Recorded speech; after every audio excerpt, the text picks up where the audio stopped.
하이델베르크 요리문답 작성의 역사적 배경을 살펴보겠습니다.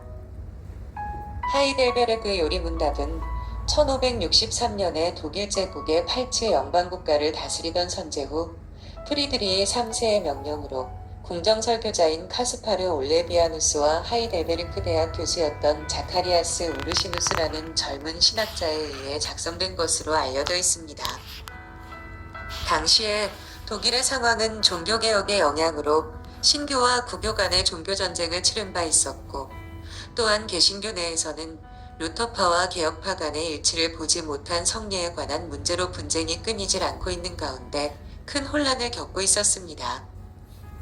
이 시기에 프리드리히 3세가 선제후직을 계승하게 되면서 팔츠 연방국가를 다스리게 되었고, 그는 매우 경건한 지도자로서 자신이 다스리는 연방국가가 하나님의 말씀에 일치하여 굳건하게 서기를 간절히 원했습니다. 그래서 모든 교회와 학교에서 청소년들이 하나님의 말씀의 교리들을 올바르게 배워 참된 신앙 지식을 가질 수 있도록 교육하기 위해서는 교회 설교자들과 학교 교사들에게 통일된 신앙 교육서가 필요할 뿐 아니라, 또한 거대한 로마 가톨릭 세력에 대항하기 위해서는 개신교 내의 루터파와 개혁파 간의 분쟁이 종식되고 하나가 돼야 한다고 생각하게 되었습니다. 이를 위해서는 모든 교파들이 수용할 수 있는 통일된 교리문답서가 필요했던 것입니다. 이 일을 위해서 마틴 루터의 동역자였던 필립 멜라니톤에게 자문을 구하게 되었고, 그리고 올레비아누스와 우르시누스에게 교육용 요리문답을 작성하도록 임무를 부여하게 되었습니다. 우르시누스는 어린 시절 비텐베르크 대학교에서 멜라니톤에게 교육을 받았고, 후에 스위스 취리히로 가서 개혁파 신학을 공부하게 되었습니다. 그리고 그의 스승의 추천에 의해 프리드리히 선제후의 초빙을 받아 하이델베르크 대학의 교수가 되었습니다. 선제후의 명령으로 교육용 요리문답을 작성하게 되면서 독일 남부 지역의 개혁신학의 뿌리를 내리게 하는데 크게 공헌하게 된 것입니다. 이 요리문답이 팔츠의 수도인 하이델베르크에서 작성하였다고 하여 후에 하이델베르크 요리문답이라고 부르게 된 것입니다. 하이델베르크 요리문답은 출판되자마자 개혁신학, 곧 칼빈주의를 추종하는 사람들에게 큰 환영을 받게 되었으며, 라틴어, 영어, 불어, 화란어 등으로 번역이 되면서 세계적으로 널리 보급되어 나가게 되었습니다. 하지만 가톨릭 교회와 루터파 세력들이 일어나 반대를 하였는데, 특히 루터파 세력들이 자신들의 교리와 다른 칼빈의 주장을 따르고 있다고 항의하며 독일 제국 안에서 용납될 수 없다고 강경하게 반대를 한 것입니다.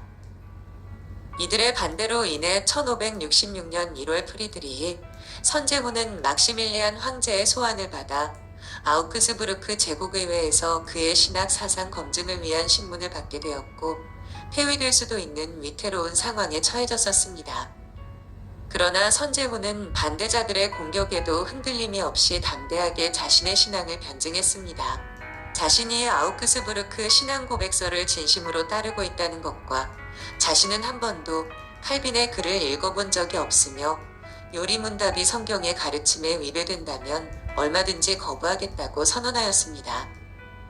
그의 진술은 너무도 분명하고 경건하며 감동적이었기 때문에 그곳에 참석했던 많은 주들이 프리드리히 선제후를 지지하기 시작했습니다. 결국 프리드리히 선제후에 자신을 던진 증언으로 인해 하이델베르크 요리문답은 팔츠 교회의 요리문답으로 공식 인정을 받게 된 것입니다. 1555년 가톨릭 교회와 루터파 간의 종교전쟁을 종식시키기 위한 아우크스부르크 회의에서 체결된 협정으로 신교와 구교가 공식 분리되었고, 독일 제국에서는 영조와 백성들이 오직 로마 가톨릭과 루터파 교회 중에 한 곳만을 선택할 수 있게 되어 있었습니다. 그 외의 교회들은 인정도 보호도 받을 수 없는 상황에서 하이델베르크 요리문답의 공인으로 팔츠의 수도였던 하이델베르크는 개혁파 신학의 중요한 거점 도시가 되었습니다. 그리고 프리드리히 선제후는 종교적 관용 정책을 취했으므로 당시 박해를 받던 네덜란드와 프랑스의 많은 개혁교회 신자들이 하이델베르크로 피신하게 되었습니다. 그들이 다시 고국으로 돌아갈 때는 모두 하이델베르크 요리문답서를 가지고 돌아갔으며, 프리드리히 선제후가 죽은 후 하이델베르크는 다시 루터파화되어 하이델베르크 요리문답을 사용하지 않게 되었지만 네덜란드에서는 국민적 사랑을 받으며 네덜란드 교회의 공식 요리문답으로 채택되어 지금까지 이르게 되었습니다. 그리고 하이델베르크 요리문답은 웨스트민스터 신조와 함께 전 세계의 개혁교회에서 가장 사랑받는 신조로 사용되고 있습니다. 요리문답의 역사적 배경과 함께 각 문답이 요구하는 믿음의 내용을 잘 정립하며 믿는 고백에 합당하게 살아가기 위해서 힘쓰는 우리 모두가 되기를 소망합니다. 성령님께서 기독교의 핵심 교리들을 굳게 지키고 순수하고 바른 신앙을 이어주는 교회의 사명을 잘 감당하게 해주시기를 간구합니다. 감사합니다.